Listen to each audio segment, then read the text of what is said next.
Hello and welcome to Logic's Hub. Can you find the value of this expression, which is 10 times 10 divided by 10 times 10? So how can we find this value? So if you are new in channel, then kindly subscribe to channel. Mostly people can solve this wrong.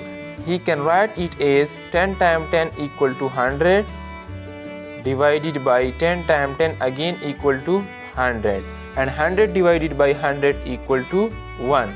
But guys, this answer is wrong because the order of operation, which is PEMDAS, I can solve this question according to PEMDAS rule. Okay, so guys, firstly I can write it as that 10 multiply by 10 divided by 10 equal to 1 multiply by 10. Okay, now from here 10 times 1 equal to 10 times 10, which is equal to 100. Guys, this is the final answer of this expression. If anywhere you can face an issue, then comment. I will reply your question, and kindly subscribe to my channel.